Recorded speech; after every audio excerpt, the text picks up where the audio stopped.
Now, I'm sure that at least some of the people watching this video are aware that a large portion of the world's population actually need someone to tell them what to get excited for. And if you, my fair viewer, fall into that category of person, I would like to apologize for not getting this video out sooner, because I'm sure all week you've been staring at the wall just waiting for that notification bell to ring to let you know that Full Heel Hook MMA has dropped a new video. The wait is over, your prayers have been answered, the new video starts now.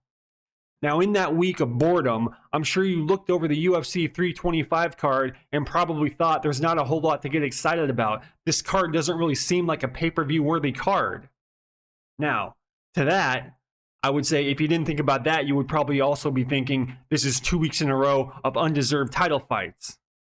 Well, to the first point, let me tell you, nobody likes fighting in January and nobody likes fighting in Australia. And for the second part about undeserved title shots, see my first answer, nobody likes fighting in January and nobody likes fighting in Australia. So we should be thanking Diego Lopez for accepting the title fight against Volkanovski so that we at least have a top 5 contender in there, not Volk versus number 10 or 11 in the world. Thank you, Diego Lopez. We'll see you this weekend. Now, to get to the topic at hand, the one fight that stands out this week, the one fight where if it were the only thing I saw on Saturday night, it'd still be a good night. The fight we're looking at on the screen right now, Rafael Fiziev versus Mauricia Ruffy. That's right, the people's main event, UFC 325. Now, I'm sure some of you are looking at this fight and thinking that's pretty interesting matchmaking, especially considering that Fiziev had recently been booked to fight Charles Oliveira, but had to pull out of that fight with an injury. It almost looks like Fiziev is being punished for pulling out of that fight. Instead of a high-profile fight like Charles Oliveira, now he's fighting someone down in the rankings, even though Fiziev's coming off a win. That looks like punishment to me. And what about Mauricio Ruffy? He's coming off a very embarrassing loss where his grappling game was completely exposed against BSD. Shouldn't he be fighting someone unranked by now? Shouldn't he be fighting down in the rankings, not being rewarded by fighting up in the rankings? Is he just another fighting nerd getting the Paddy Pimblett treatment, the Dana White privilege? If that's what you're thinking, see my previous answer. Nobody likes fighting in January and nobody likes fighting in Australia. We should be thanking both of these warriors for signing on the dotted line and putting on the people's main event this weekend. Let's take a few moments though and see what the general consensus is for each of these guys. For Fiziev, some people say his striking is overrated. I say he doesn't have any submission wins in the UFC, so his striking can't be overrated because he relies on his striking for all of his wins. Some people say he trains in Thailand because it's difficult to drug test there. I say that's a crafty vet move and he knows the ins and outs of the fight game and he's setting himself up for success. Some people say he lost to Gaethje twice. I say he took that second fight on short notice, he won the first round, and then only lost after he gassed out. And the first Gaethje fight, Fiziev won that fight. The only reason he lost was due to some scorecard shenanigans. And if you don't believe me, let's take a look at the actual scorecards, which I happen to have right here on screen. Oh, look at that. Round 1, Mark Kolek gives it to Fiziev. Paul Sutherland gives it to Fiziev.